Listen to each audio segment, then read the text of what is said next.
Good afternoon, everybody, and welcome to this final webinar of 2024. I can't believe I've said that. Feels like January has flown by and we're now in the month of November. But anyway, welcome. Those of you who don't know me, my name's Paul Buck. I'm a senior business partner and employment law consultant for RBS and NatWest Mentor. Welcome today to our final webinar, which is Wellbeing at Work and Whose Responsibility. I must admit, in our team meetings, we was arguing over the word whose and should it be who with an apostrophe or whose, but we'll come back to that in more detail. I'm joined today by my lovely co-host, Lucy Coombs. Lucy, you there? Superb. Thank you very much. And yeah, let me make a start. First and foremost, I'd like to go through some housekeeping, if I may. For those of you who registered, you may have been asked for permissions for future registrations. We've got a fun-packed year already planned for 2025. There's lots of changes next year, so yeah, we've packed as much as we possibly can into next year. So if you want future registrations to be automatic, just opt in for that. You can opt out at any time. We get asked all the way throughout the seminar, the webinar, if we can have slides distributed. Yes, you can. At the end of this presentation, there'll be a very short survey. If you complete that survey, you'll automatically, at some point next week, automatically receive an email with a whole slide deck and a link to the recording of this session. Now, these sessions are high level, so we can't go into any kinds of legal advice. We do deliver this at a high level. It is very, very useful. But if you do need legal advice and you need more in-depth support, or even if you need training on this particular topic, reach out to us. If you've got a dedicated mentor contact, reach out to them. If not, give us a call, and the last slide will have all our contact details on there. So make sure your doorbell's unplugged. I've got the dog with me today because it's really cold outside. So if she starts barking, I'll put myself on mute. I'm not expecting any parcels, and I've just made myself a cup of tea. So that's enough about myself and Lucy. Let's crack on with who we have in the room today. I'm really proud to say I've got Di Miller with us today. Di works in the same team as I do, and Di is my definite go-to person for all kinds of stuff, especially in this topic. It's brilliant. Di is a business partner like I am, but today we've also got Ross Merrilees. Now, Ross is one of our regional development managers. He goes out there and makes contacts with new customers and old customers, but Ross is a regional development manager. But he's coming into this meeting today with a bit of a twist, but I'll let Ross introduce himself in more detail. So sit back, ask as many questions as you need. Lucy will harvest those questions, so make sure you fill out the Q&A. And we've also safeguarded some time towards the end for some in-depth Q&A face-to-face. All right. Ross, over to you. Thank you very much, Paul. Lovely to be here with you all. As Paul mentioned there, a big part of my job is obviously meeting with customers, obviously to discuss their needs around compliance, employment law, HR, and also well-being. Outside of work, I'm actually a Scottish Football Association accredited football coach, and a big part of the work that we do with our players is around mental well-being.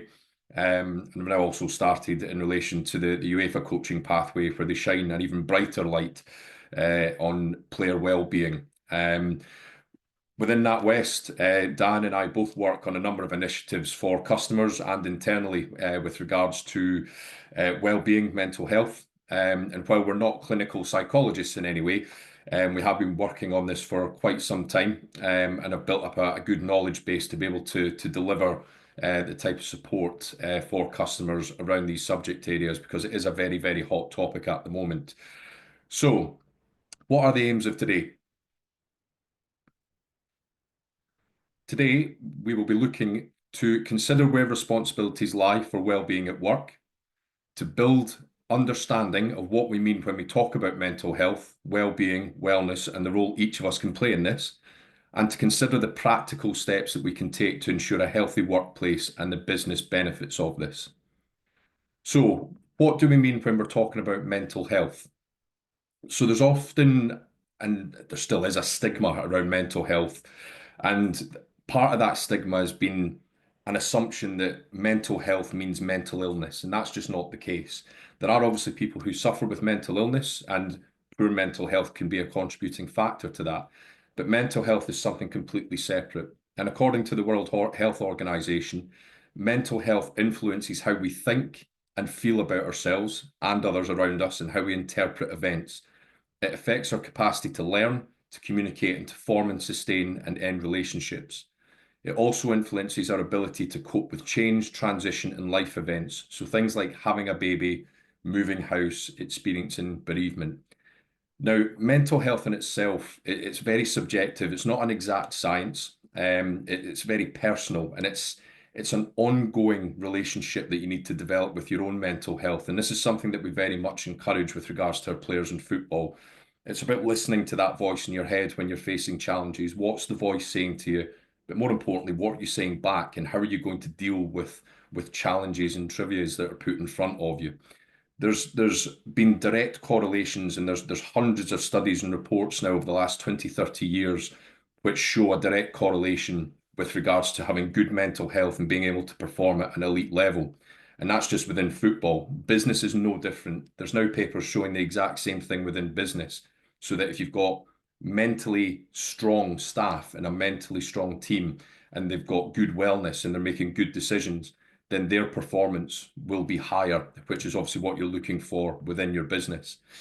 Um, when we look at mental health as a whole, it's really just about the ability to deal with life's ups and downs. And like I said, the first step of that's dealing with that within before it then projects obviously outwardly to how you're performing and how you deal with your colleagues and your friends and family around you. So, what do we mean when we're talking about well-being? So well-being is kind of the next step. So we talked about mental health there, and mental health very much being that start from within. The voice within your head, like I say, your inner monologue and how you're dealing with challenges in front of you. The next step is what is the projection? What's the start of the physical results of this? So when we look at well-being, we're looking at this as a state of mind in which an individual is able to realize his or own abilities, cope with the normal stresses of life, and can work productively and fruitfully, and is able to make a contribution to their community. Now, whether that's like, say, family, friends, work, this is the real physical side of it starting to come out when we deal with the mental health issues, mental health challenges first that we have. It's a real opportunity to really sort of sit back and reflect about how we're conducting ourselves, and obviously how we're performing as people at work or within our communities as well. When we look at wellness, that again is a slightly different topic.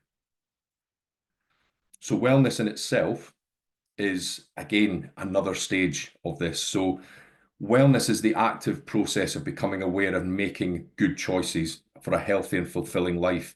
It encompasses a variety of healthy behaviors, including adequate exercise, proper nutrition, and abstaining from harmful habits. Okay. So again, this is the sort of next step moving on from mental health about the physical projection and how we're performing. And it's all interlinked. Like I say, this isn't an exact science, but over years of studies with this by various specialists and organizations, these are the kind of steps now for looking at the basics of mental health and good well-being. And it's all connected in different ways. And the World Health Organization have actually drilled it down to 8 different dimensions, which we're going to look at now. So the main 8 dimensions of wellness are the financial, emotional, the spiritual, environmental, occupational, intellectual, social, and the physical. Okay, so all it takes is one or two of these to be more prominent than the other at any one time, and they will be. There'll be more important dimensions that are having a more of an impact on your life at any one time. And it just takes one or two of these to be out of balance for a period of time for the rest of these to then start being really affected. A good example of this is obviously we've all been over the last sort of 5, 6 years, we've all been through, what COVID brought along. And the two main dimensions that were affected, particularly with COVID, was the social, because of the isolation element of that, and also the financial. Obviously, it was a bit of a scary time in relation to what was going to happen next in the world, and people were impacted financially by that as well. But these two dimensions have actually remained two of the most prominent dimensions as well. It's no secret that, we've had, a cost of living crisis. So, there's families out there having to make the difficult choice around heat or eat, which is not a great situation to be in. But also because we've moved to a lot more of a hybrid sort of working pattern, if you like, in a lot of places across the country, there's still that degree of isolation there. And it does affect people when they are working from home or they're working out on the road a lot. So these steps that we've gone through, they do have tangible impacts on businesses within the UK, and we're going to have a look at that now, just to look at some of the figures within the UK about actually how mental health and how well-being actually affects the economy and obviously businesses as well. So these figures taken from mentalhealth.org.uk for 2022-23. 875,000 workers in the UK suffered from work-related stress, depression, and anxiety. It's a huge number. There were 17.1 million days lost per year in 2022 and 23 due to these challenges with colleagues and staff. On average, 19 and a half days are spent on each employee case, which is a huge drain on resources and time for a business. So 19 and a half days is the average length of time it takes to manage a situation with an employee that's maybe suffering with mental health challenges or poor well-being within the workplace. Between 42 and 45 billion pounds are lost annually by UK businesses purely because of mental health challenges with staff. And at any one time, 1 in 4 of us have mental health challenges. So if you think of everyone sitting here today, there'll be 1 in 4 of us sitting with mental health challenges. Whether you've identified that or not, or whether you've had that conversation with yourself or a colleague, those are the statistics that 1 in 4 of us will be sitting here with challenges at the moment. During COVID, it was actually 3 in 4. So again, that was the real impact that had. On a more positive note, studies are now showing that there is a £5 return for every £1 spent by UK businesses on quality wellbeing programs. So more and more businesses are starting to embrace the mental health element of their staff and their wellbeing overall by providing good vehicles and providing, a good atmosphere within the working place and a safe space for their staff, to really sort of tap into that correlation that I spoke about previously, that, when you've got good mental health, you've got good well-being, you're going to have good performers within your business. So what does all this mean? All of this means is that this is all perfectly normal. Like I mentioned before, there are stigmas still around mental health, but we're really starting to tap into this and see this as a normal way of life, and that's the right thing to do. It is okay not to be okay. And it's about providing that safe space for your employees and your colleagues to be able to come to you and have that conversation, or identifying little signs or triggers with regards to that. So all of this is completely normal. And what Diane is now going to do, she's going to talk more about the practical ways that these things can be implemented. How do we look at this from a real business perspective? And obviously how Mentor can support with this also. Thanks. Thanks so much, Ross. That was a really useful insight there into, I suppose, some of the background of what we're about to explore a little bit more detail, particularly in relation to where that responsibility lies. So it's there, it's in the title of our presentation today. And we're going to look initially at stress, pressure, resilience, the steps to take and the responsibilities. So let's have a look at stress and pressure in the first instance. So again, stress, that's that adverse reaction that people have to excessive pressures or other types of demands that are placed upon them. So that's the definition from the Health and Safety Executive. And as Ross alluded to, we're all different, we've all got different needs. So the stress that we feel is different things to different people. Also, it comes from within. It's not necessarily the situation or the person that's the source, but it's our responses to those.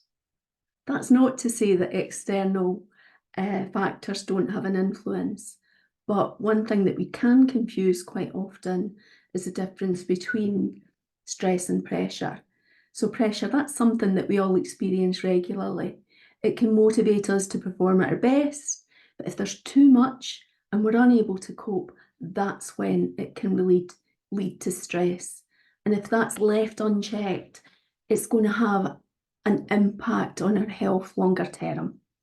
And again, as Ross mentioned earlier, it's not something that we can avoid in life. We're all going to face difficult situations. And when I think back to starting this job in the first place, I used to get really worried about two things: traveling and getting lost, and also driving to places that I hadn't been to before. That could be a city with lots of traffic, roads that I didn't know, or it could have been the opposite of that. It could be in the middle of nowhere on a one lane to get to where I needed to be. And I think that what I started to realise was that actually, although I maybe did get lost, I never got lost for too long, and I always found my way back. So it's something that doesn't even occur to me now. Obviously, I do a bit of planning, but it's not something that worries me in the way that it used to. And I've also developed that unexpected skill of being able to look at a map of Scotland and be able to work out within 10 or 15 minutes exactly how long it's going to take me to get there. And yeah, so we'll have a little look at stress and what happens to us when we are feeling that. So thankfully, our bodies do send us signals that we're stressed. And when we think back to the olden days, and a concept that many of us on the webinar today will be familiar with, that fight or flight. So basically, when we're feeling the stress, our bodies release that jolt of adrenaline. What used to happen was that would be burnt off because we'd either be fighting whatever threat came at us or we'd be running away from it. What happens now is that lifestyles are different. Quite often that adrenaline that we still get isn't necessarily burnt off. That can lead to chemical imbalance within our bodies. And then again, as I said, our bodies are sort of sending us those signals that things are possibly getting on top of us. So that might be our sleep being disrupted. It might be actually our changes in our weight because we're either eating too much or we're off our food. Our emotions, so our minds, our feelings, they might be a little bit of a roller coaster, a bit more up or down. And then behaviourally, actually there's a change, whether that's because we're angry or we're just more emotional, we're a bit tearful, or maybe we're very, very much up or down in, going between those emotions really. And much as our bodies also sort of send us those signs, I think they've also got, if we're paying attention to them, if we're able to, then they can also protect us. But as managers, we'll have people who are managing teams here on this webinar today. We don't need to just look out for those within ourselves, those signs. We also need to be alert to those within our teams as well. So when we look at the workplace and we think about the sources of stress within the workplace, we've got them at the moment. We've got 4 bubbles here. We've got the job, the people, the organisation and the environment. Now, one of the first things maybe to say about stress at work is that as employers, there's a legal duty to protect our staff from stress at work. And within each of those bubbles, there are areas that we need to be alert to. So the job, do we have very clear job descriptions? Is there ambiguity in what it is that we're looking and expecting of people? Are the deadlines reasonable? Are the workloads reasonable? Are people engaged? Are they motivated? Or has a little bit of boredom set in there? And when we think back to Ross's 8 dimensions of wellness, one of them was occupational. And all of this is what we're talking about when we think about occupational well-being. The second bubble there is the people. Now, the highest or the number one reason for work-related stress at work is management style. So that is that relationship that we have predominantly with our line managers and the management style culture above them. And also we've got our relationships with our colleagues and with our customers. And then within the organisation bubble, that's thinking about the culture, the values, the pace of change. And actually, even is it a stable workplace, or are we worrying about the future in some way? And then in that environment bubble, we've got noise, we've got comfort, you know, so that's our working space, whether that's in our offices, our workshops, or whether it's actually our home space. Do we have a dedicated place at home if that's somewhere that we're required to work? And also our resources. I mean, when we think about resources, the one that I'm thinking of in particular is the IT, the tech, the technology that I have. You know, is that working? I think for me, if I'm running training, it's the one thing that when I start the day, I just want to make sure that it's going to work for whatever training event it is that I'm working with. And then within that, we've also got whatever is going on outside of work as well. So again, it's a complex and diverse mix that we've got here. And what might that look like at work? So organisations are going to need to pay attention to things like their absence rates, so absenteeism. Are there higher levels or more frequent absences than we would like to see? Presenteeism, so that might be something that you're familiar with, or it might be a new phrase to you. So that's that concept of people being at work when actually they shouldn't be, such as when somebody's ill. So they're working through that. And the most common reason for that is because maybe that's in that person's mind that it would be frowned upon if they were to take that time off sick. And then we've got another phrase, leaveism. So are people using the time off work to catch up on the work that they should have been able to complete within their working day? So using their annual leave, working longer hours, and using time off at the weekends to catch up. Are we seeing other things such as, you know, poor timekeeping in individuals? Is there a higher staff turnover rate than we would like? And if we're conducting exit interviews, is there evidence there to suggest that there's a level of dissatisfaction there? And yeah, so it's a complex mix here, I think, and it can certainly feel like that from an employment perspective or from an employer's perspective. And particularly when we get into mental health, because it is so individual, as Ross mentioned. The solutions that might work for me might be different to somebody else. So it can be very frustrating, I think, as an employer. But the good thing is that there's help out there for you. And then in terms of how we can help ourselves and some of the things to think about, I want to think a little bit in the first instance about resilience in our mindsets. So again, resilience is that ability to bounce back from major setbacks and to cope with stress and pressure. As we mentioned earlier, we can't avoid the stress, the pressure, the challenges that life throws at us. But what we can do, or what we can have influence over is our mindset, and resilience directly influenced by that. So the way we think about stress and adversity, our beliefs and our abilities, and our attitudes towards the future, they've got powerful effects on the ways that we cope.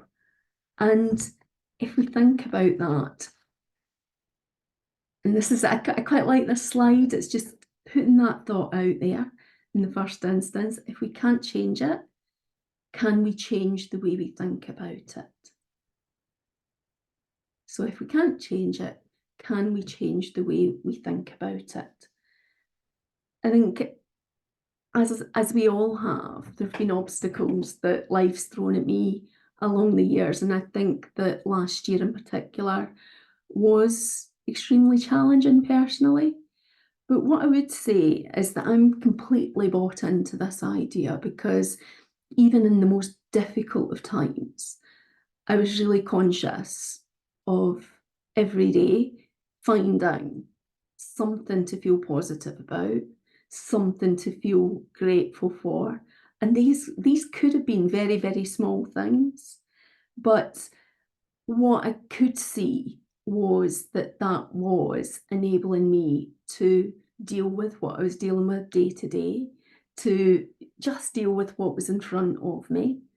But also with hindsight, I think it got me through things. But what it also did was, I think I came out the other side possibly a little bit more appreciative of the fact that actually we've all got our own stories and life experiences, and that there are different points where we can choose different paths. And as I said earlier, that was a conscious decision for me to choose a particular path, but I can easily now see how easy it would have been to choose a different path, and one that might not have ended as positively for me. So it's just a thought to reflect on as we move through our session today. And we're going to look for the first time at specifically where that responsibility lies for wellbeing within the workplace. And with each and every one of us is the very short answer. But what we've done here is we've highlighted 6 specific groups that actually we'll just delve into a little bit more now. So we've got, right at the very start, number 1, we've got the people and HR professionals. So again, are those responsible for HR within the organisation, they are going to be sort of shaping, working with our management team and our staff to shape that wellbeing agenda, to support the implementation of this, and also to develop and work with the whole organisation on the policies and procedures that are going to support that. And there's quite a lot of crossover within this with our colleagues in health and safety.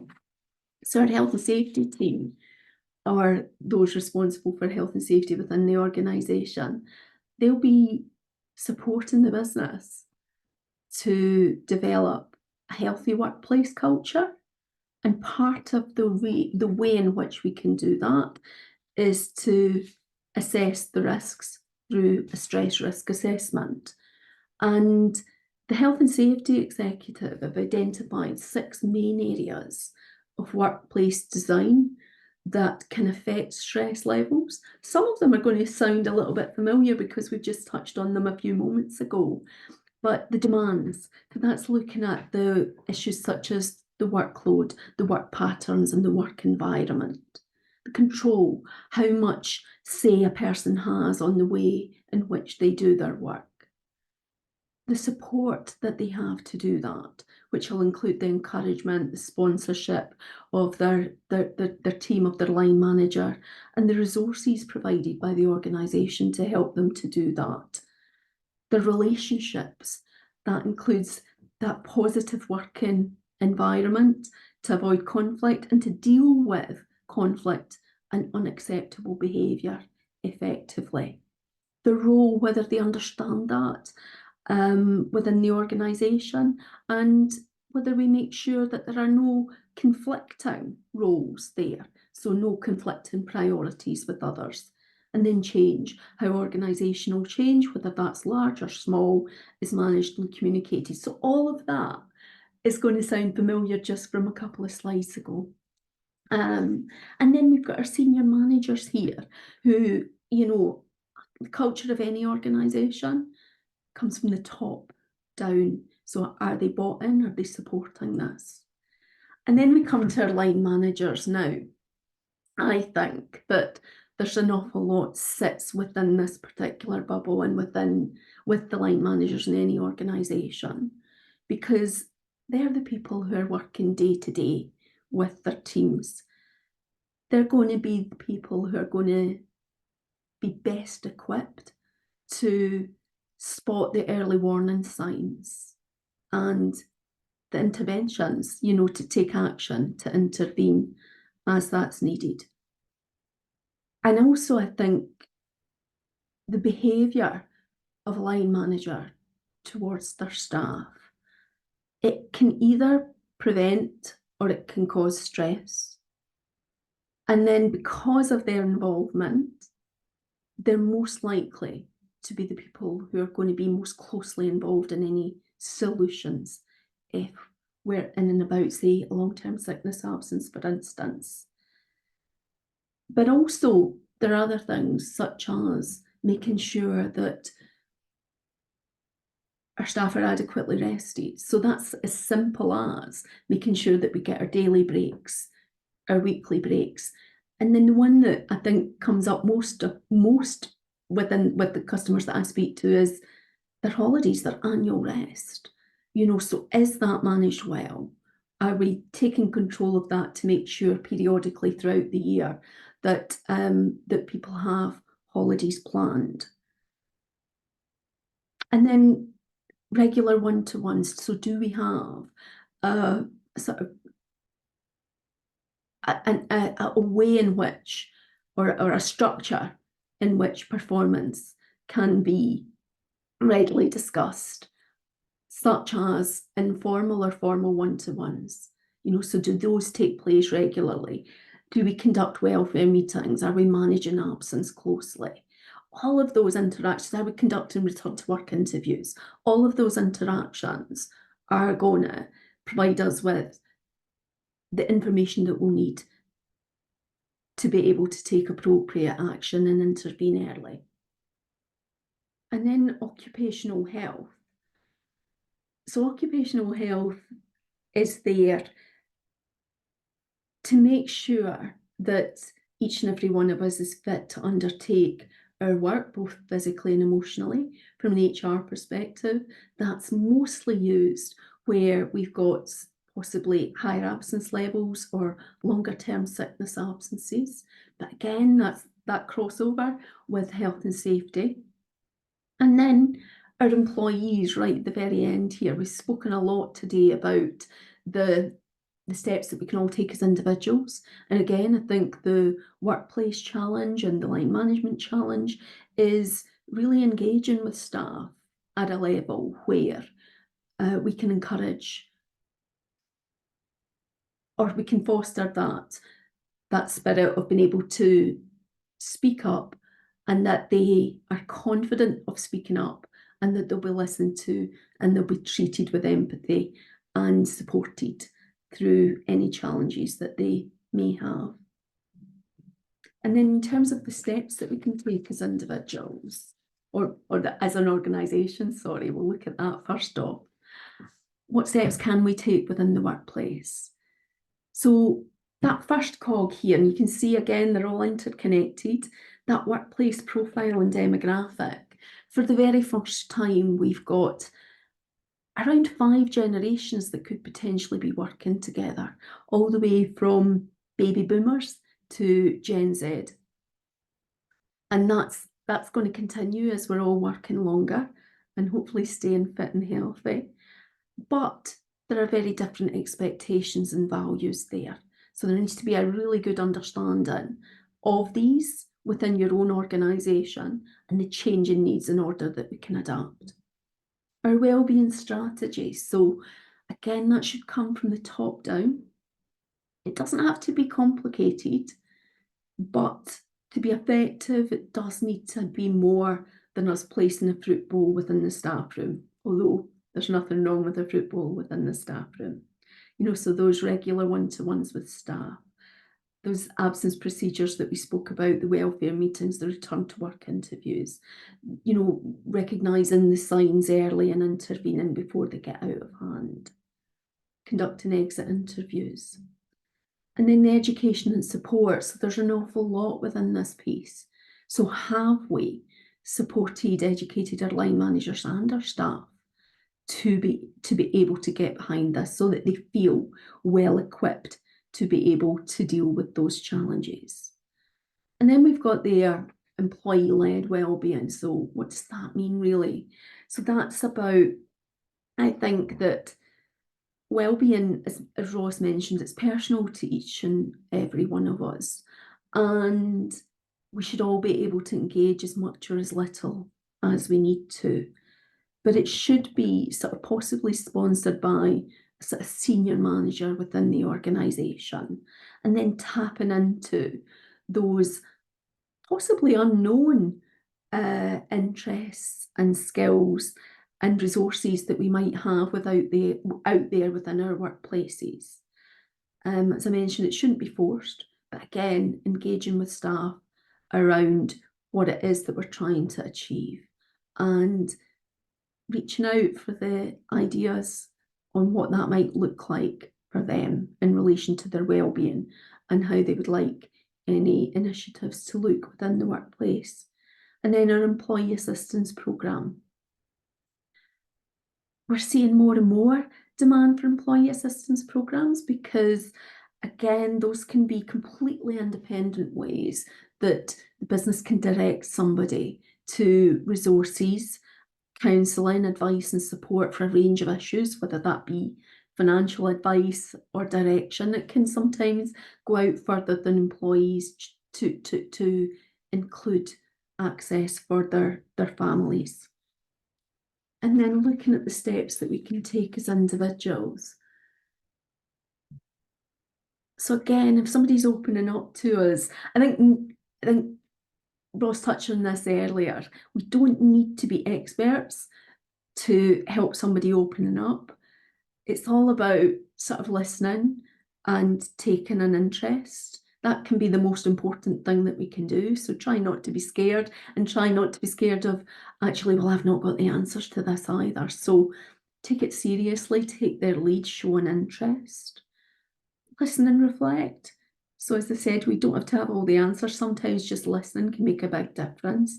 And sometimes all somebody's looking for, I know certainly for me, sometimes all I'm looking for is somebody to say, yeah, that's a bit rubbish, Diane, and I've got it off my chest, and you feel a little bit supported. Ask questions. I think we can sometimes be a little bit shy about asking questions, or for the fear of prying. But again, better to ask than not, and to keep that conversation going shows that we care. Again, as I say, we don't necessarily have to try to fix it. Often it can simply be a case of letting that individual talk, sometimes signposting them to support that might be out there. And then build our knowledge. We've all got that within our own power to look into this, to speak to each other, to do a little bit of our own research, and then ask twice. I think quite often we'll be asking somebody how, I hear me doing it myself, how are you doing? Or somebody asking me, yep, I'm fine. If there's something that's worrying you, that's prompted you to ask that question, and the person says that they're fine, don't be scared to ask again. Quite often that can be the point where we'll open up. And then in terms of the business benefits, the 2023 CIPD Health and Wellbeing Survey identified 3 main areas of benefit when increasing our focus on wellbeing. So the first, better morale and engagement. Second, a healthier and more inclusive culture. And the third, a better work-life balance, where staff maybe are feeling a bit more supported and valued, which can result in that healthier, more motivated and productive workplace. And also our profile, particularly within local communities, can take a rise as well, if that's something that we're looking for. So in terms of sort of finishing on some final thoughts today, I'm going to go back to one of the slides that we looked at earlier. So if we can't change it, can we change the way we think about it? So it's a chance for us to reflect following this session today. We could speak about it all day. Unfortunately, we've not got all day, but we can take steps to support our teams, take responsibility for their own well-being. I think sometimes that's the biggest challenge, that feeling that actually we're looking for our employers to fix things. And again, in order for that to happen, there does need to be a culture of open and honest communication where people feel able to speak up. And the line managers within every organisation are going to be key to the resolutions. They're going to be key to the success of any wellbeing initiatives. And they need to be supported in that. And I think sort of linking back this final thought there, back very much to that one of the first insights that Ross shared with us, that if we've got a healthy mental frame of mind, then it all starts on the inside, a healthy well-being, and that direct correlation between our mental fitness, our well-being, and high performance. And we can help with that at Mentor. So as Paul said, reach out to us anytime. Thank you. Diane, Ross, amazing. Diane, you did make me smile when you talked about the fruit bowl in the staff canteen. That was my jobs as an early in HR personnel to top up the fruit bowl. Lucy, I see you've been busy in the background. I see you've got loads of questions. We Loads. certainly have. We certainly have put some really, really great questions and some very insightful comments as well, which I think is, kudos to the presenters here for a very thought-provoking topic, beautifully brought to life. So question number 1, does the employer have any duty of care to an employee if the stress the employee is affected by is not directly a product of the job they are undertaking? Diane, I don't know if you'd like to come in first with your thoughts and insights on that one. Yeah, so I think the sort of short answer there is going to be that yes, there's a duty of care to our staff, even if that source of stress and anxiety is outside of work. It may be presenting itself at work in different ways. That could be their performance has dropped off. It could be that their timekeeping is off, or maybe they're just a little bit more unreliable. Maybe their absence levels are absolutely higher. And then that's where we would step in at Mentor to support, to really have those conversations through the welfare meetings with our staff to understand what it is that's going on, what are the underlying issues here, and to explore any reasonable adjustments that could be taken either temporarily or longer term to support them. Now, I suppose one of the things that's important is that, yeah, we've got a contract with that person to perform and we need them to fulfill that. But I think quite often what we can see happening is that no conversations take place. And that's where I think our expertise can come in, so that the right conversations take place at the right time.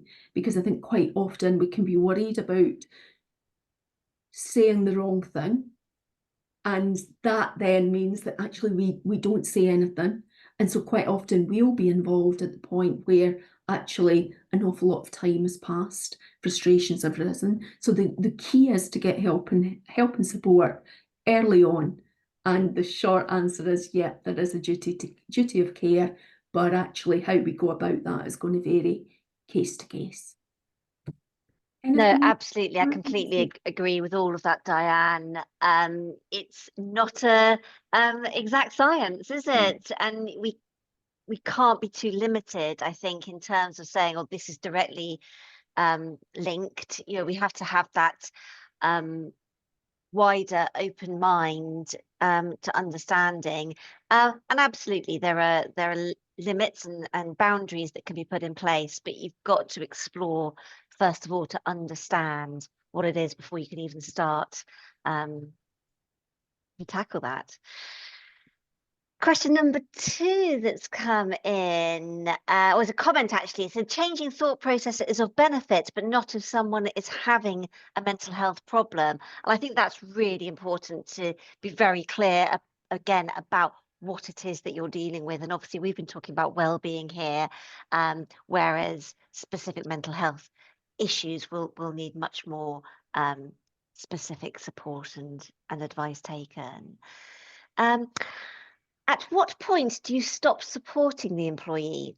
More specifically, if they are not supporting themselves. Diane, would you like to come in on that one again? So again, and it's going to be a sort of similar answer. It's not how long is a piece of string. It's not that. However, there isn't sort of written into this process a specific time frame for healing. So if we think about it in the sense of a broken leg, we can hopefully, if somebody's broken their limb, then unless there's something that goes a little bit wrong, we can expect maybe within 6 to 8 weeks that we're going to get better. Mental health, anxiety, stress, that's a different kettle of fish altogether. And it's more about, rather than the time frames, it's more about, have we followed the reasonable steps at the end of that process to be able, if somebody hasn't come back to their work and there's no reasonable expectation that they're going to be coming back anytime soon, then can we demonstrate that we have absolutely understood what's been going on? Have we conducted those welfare meetings? Have we considered reasonable adjustments? Have we explored with them the steps that they're taking to help themselves? Have we engaged with occupational health and their their consultant or their GP? So do we have the backup in some way of the people who are looking after them? Have we made it clear to those people what we're expecting day to day? Have we had a prognosis, through that? So have we exhausted all of that? Now that can take quite a bit of time, and the time that it takes is going to be dependent on each and every individual. So I'm not able to put a time frame to that, but what I would say is getting help and reaching out for help and support at the earliest opportunity is going to be the best way. So if, for instance, somebody raises with you that they have mental health issues or something that's going to prevent them from performing as well as you need them to, or being at work at all, then reach out for help and advice right at that point. Quite often, where we will become involved is the point where maybe their statutory sick pay is about to run out. And we're maybe 6 months down the line, but we've not taken those steps up until then, and not been frightened to keep in touch with somebody throughout a long-term absence. A long-term absence we would usually class as 4 weeks. Anything more that you would add to that, Lucy? No, I think that's absolutely perfect, Diane. Thank you. Ross, did you want to come in here? We've got a question that is all about juggling multiple roles, and I think this is something we see with our clients all the time. In small organizations, these 6 groups are not different people. Senior managers act as HR, health and safety line management, and undertake work tasks. You know, it's the classic player manager, Ross. I'm sure you're very familiar with this. Did you want to bring in any thoughts or ideas on that one? Yeah, no, look, absolutely. Look, a big part of my job is obviously meeting with customers and actually looking at where these challenges lie.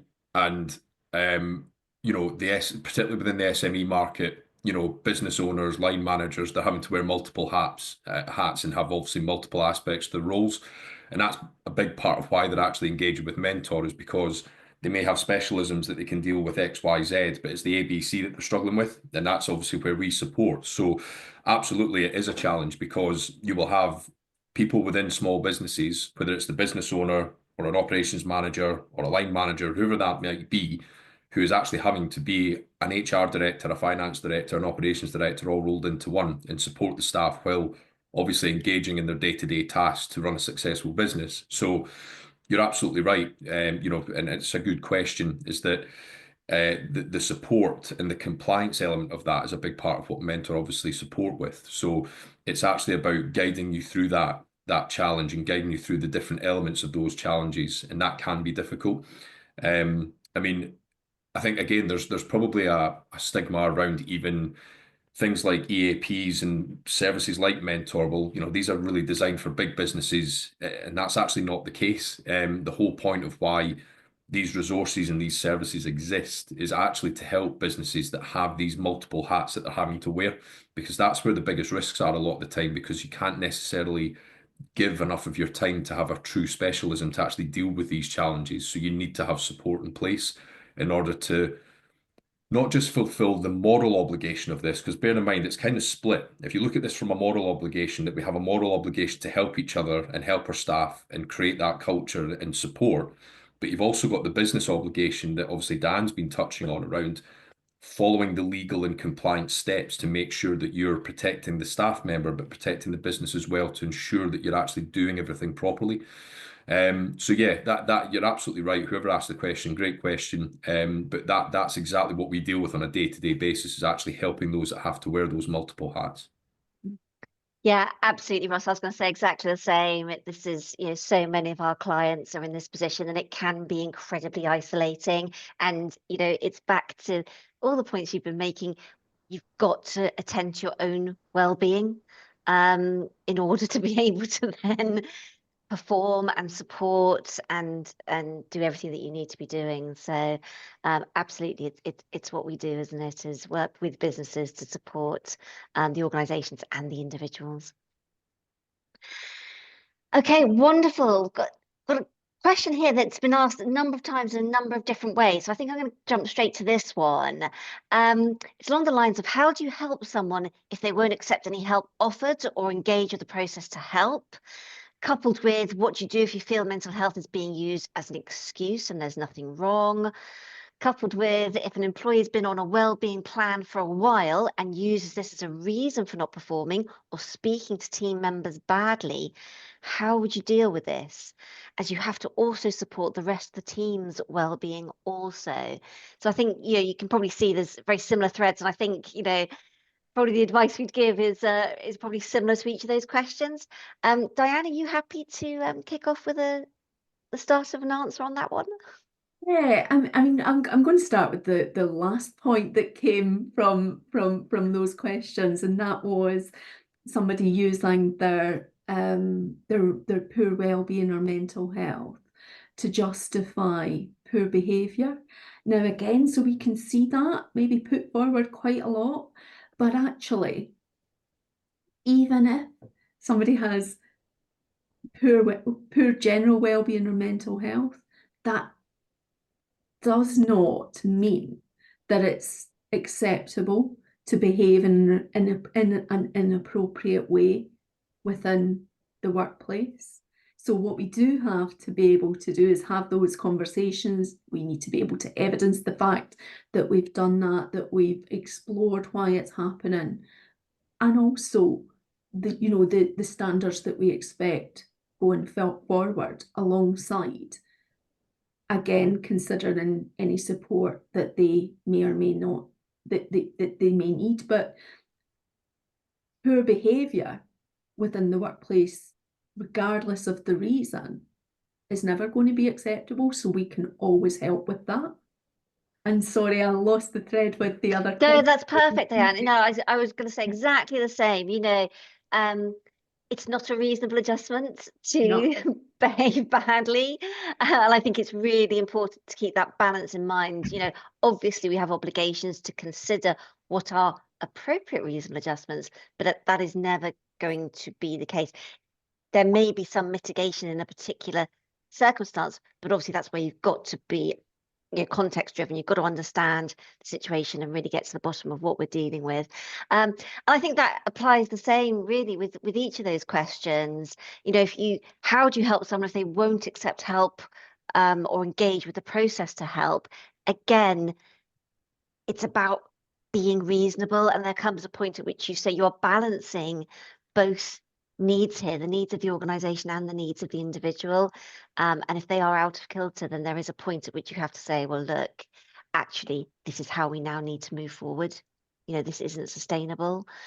And what do you do if you feel mental health is being used as an excuse and there is nothing wrong?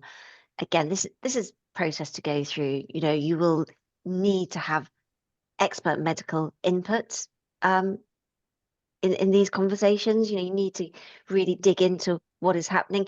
You need to really understand why someone may not be engaging with you. You need to be able to evidence what you've done to support and the conclusions that you're drawing. And if that can be demonstrated to be reasonable and appropriate in the circumstances, then you will be able to move forward. Lucy, can I ask a question?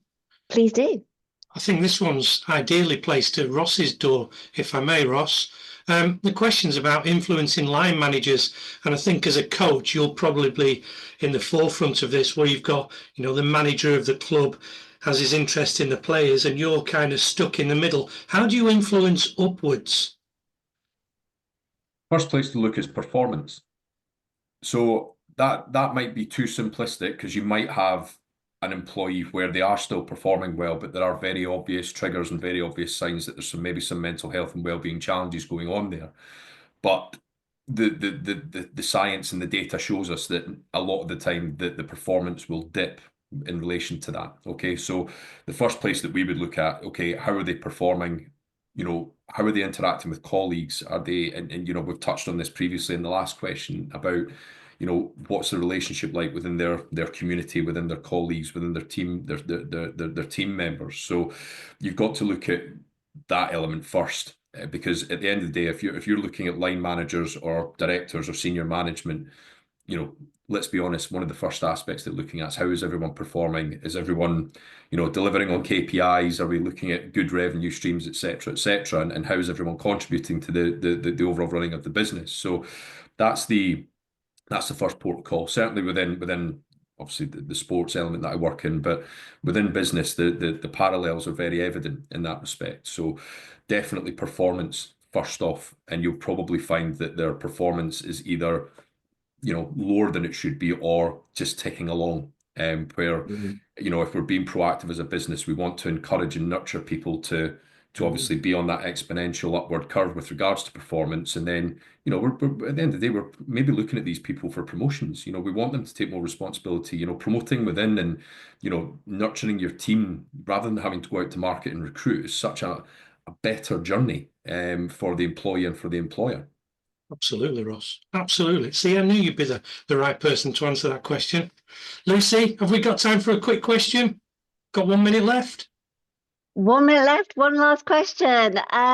There was one I did want to share with everybody. EAP? Yes, perfect. Yeah, there've been a few questions asking about EAPs, which are great programs to be able to offer to your staff for a variety of reasons, including wellbeing being very top of the list there. And I am delighted to advise that we will be able to offer that to clients. And if you're interested, please get in touch and we'll be able to provide those details for you. Fantastic. Brilliant. Diane, Ross, Lucy, of course, as always, thank you. That has been, riveting. It's brilliant. And don't forget, myself, Lucy, and the team have compiled a Fun Packed 2025, haven't we, Lucy? We certainly have. Looking forward to it already, Paul. It'll be a fast start in January, that's for sure. It is indeed, but we're digging deep into the talent that was surrounded within Mentor. So, ladies and gentlemen. Absolutely. And our next webinar is on the 5th of March. If you want to put the date in your diary now, you'll be sent the link for it if you wish to enroll. And it will be on heralding the new era for HR and what the Employment Rights Bill means for business. So looking forward to that one already. Great plug. Thank you, Lucy. Again, complete the survey. You'll get a copy of the slides and the recording at some point next week. Until then, we will see you in 2025. Thank you very much. Take care. Goodbye.